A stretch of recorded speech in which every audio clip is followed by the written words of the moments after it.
You don't need some random guy on the internet to tell you that we're living through an age of uncertainty. Pagers and walkie-talkies are blowing up across the Middle East. North Carolina Lieutenant Governor Mark Robinson has vowed to stay in his state's governor's race in spite of calls for him to drop out following reports that, among other things, referred to himself as a perv and a black Nazi on a message board for a porno site called Nude Africa. And across the USA, fair citizens are contending with harrowing conditions within what some are calling a white woman war zone. Viewer discretion is advised. Yeah, that's video out of a Trader Joe's store on Wednesday in San Francisco, California, where shouts of "two per people" and "calm down" attempted to quash the unrest caused by a fresh drop of these babies. The Trader Joe's mini canvas tote bag. These diminutive 65% cotton, 35% polyester shopping bags, which are smaller than their typical canvas counterparts, and are the same ones that caused a viral craze earlier this year for customers who couldn't wait to matryoshka a small shopping bag into a large shopping bag. It's a social media fueled shopping frenzy, not unlike the one involving those damn Stanley Cups. And as a Trader Joe's spokesperson just told USA Today, it's a limited product that previously sold more quickly than we anticipated. As you saw in the footage from that embedded war correspondent, some stores are limiting how many of these bags customers can buy for $3 a pop. And the enterprising among us are already trying to get upwards of $110 for a 5-bag set on eBay. Sure, retail $15, but can you really put a price on a social media post chasing a viral trend? Yeah, $0. Trader Joe's previously put out a statement regarding third-party resellers of its products, stating they neither condone nor support the reselling of our products and do all that we can to stop the practice. And they're not just talking about tiny tote bags. Trader Joe's doesn't operate any stores in Canada, but that didn't stop a guy named Michael from opening up a place called Pirate Joe's in Vancouver. And he would routinely cross the Canadian border into the US to load up on supplies from Trader Joe's stores so he could sell Canucks a taste of his fresh booty. And even after getting banned from several locations, he would sport things like fake mustaches and even dress up in drag in order to stock his shelves with pirated cookie butter. Pirate Joe's, though, ultimately raised the white flag and shut down in 2017, which is too bad. A pirate's chest could sure hold a hell of a lot of this alleged treasure. So yeah, it's been another weird week for our fair world. I'm Greg Ott, and this is your daily news refresh. We spend the entire week combing through the internet to find the best, weirdest, strangest, most unusual news stories to bring them to you here on your daily news refresh. We put a bunch of this stuff in your shorts feed and your normal feed, like in this video. So give this video a like and a hot subscribe if you want to see more stuff like this in your feed. Anyway, we now take you to outer space. I sent down my request for a ballot today. As a matter of fact. Same here. It's a very important duty that we have as citizens, and looking forward to being able to vote from space, which is pretty cool. Those are NASA astronauts Butch Wilmore and Suni Williams, revealing their plans to vote in the 2024 election using absentee ballots. Makes sense, given they're currently stranded aboard the International Space Station. NASA notes that back in 1997, the Texas legislature passed a bill that allowed astronauts to vote from space. And according to NBC News, astronauts these days get sent a password-protected PDF with clickable boxes, like a damn tax form at work, which then get returned to this planet, printed, and processed with all the other ballots. Now, in case you don't presently reside in the empty, airless black void of the infinite beyond, but would still like an accommodation to vote from a distance, the government's vote.gov website can point you in the direction of how to get registered to vote and, depending on your state, request an absentee ballot. As for our astronauts, they're making plans to vote in the November election from their polling place in space because they were only supposed to be aboard the ISS for about a week back in June. But technical issues with their Boeing craft, hard to believe, have left them stranded up there, and they're not coming home until February. Nevertheless, they're excited to perform their civic duty and didn't express any concerns over any sort of extraterrestrial election interference. It's a very important role that we all play as citizens, is to be included in those elections, and NASA makes it very easy for us to do that. So we're excited about that opportunity.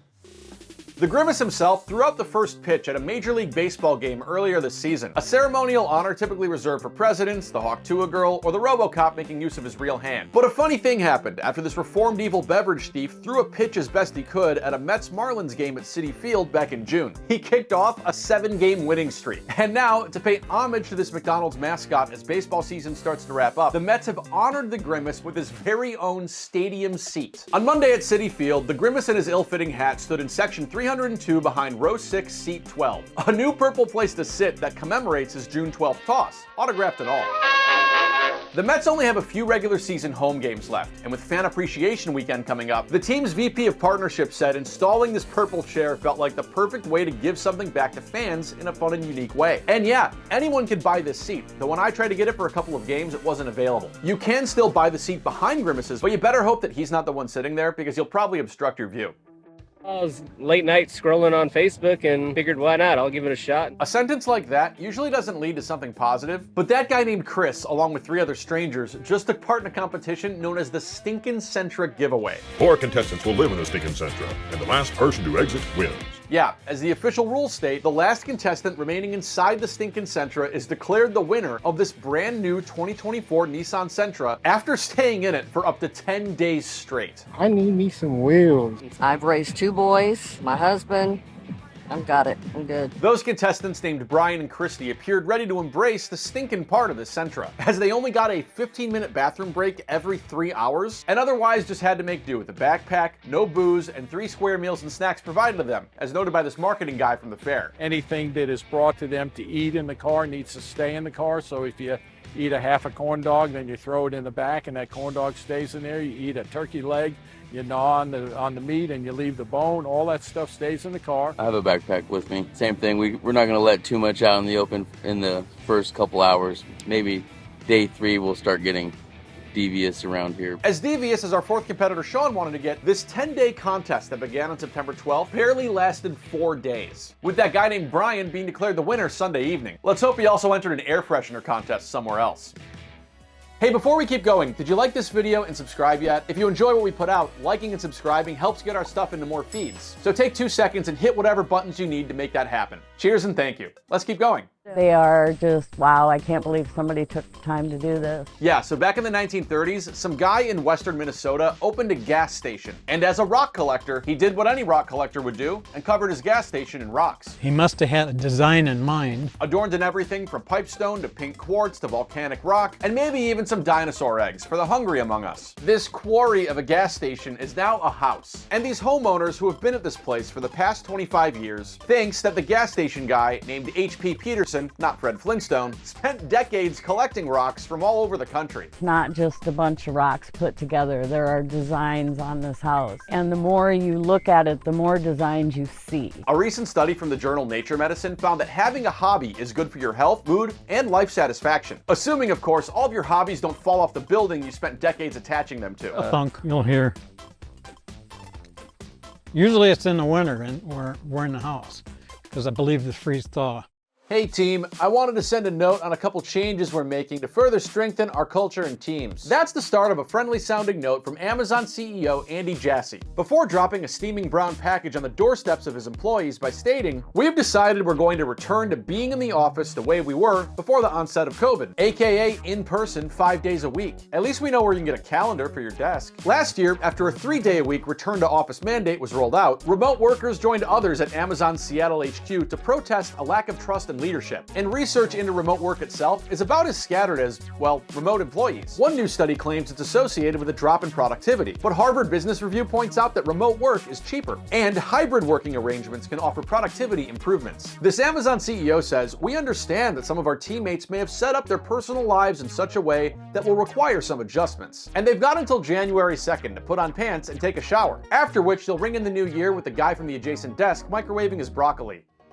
It wasn't that big a deal because I didn't have that much money in it or anything. Maybe they got $10, $12 if they were lucky. That woman's name is Darlene, and she's talking about a wallet that was stolen from a salon she worked at 47 years ago. I suppose it was just a little too much temptation for somebody. Well, as enticing as $10 might have been back in 1977, that's more than $50 in today's money. This woman in North Dakota was just reunited with her old collection of soap coupons and proof of membership to the Women's International Bowling Congress. There's a lot of memories. Yeah, a plumbing crew found this old wallet in the ceiling of the building Darlene worked at back in 1977, and they were able to track her down using the address on her old driver's license, which is where she still lives. I remember the shirt even that I wore. I mean, I wore it for years. It was a great shirt. Save for some stolen cash, she believes that everything else from the wallet was still intact, from a free bread stamp card to her temporary membership receipt for the Women's International Bowling Congress. My library card, obviously expired. Coupon for 7 cents. And this is my business card. But she's not just glad to have these great deals on Hamburger Helper back. It's also the memories from these old family photos, including ones of her daughter who passed away a few months before the wallet was stolen. Just like walking through history,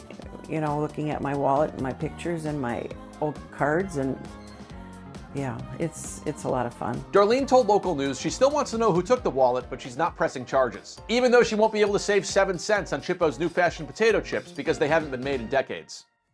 So yeah, from space boats to the Grimace himself, a lot of strange shit went down this week. And we'll be back next week with another roundup of all things weird. Again, I'm Greg Ott, and this is your daily news refresh. Let us know what you think of this video in the comments. In our last video like this, Langolier9 said, "You're young and hungry and your channel is interesting. Handyman Jim LLC would like to sponsor you." That's great. We fully endorse Handyman Jim LLC. Now where's our money?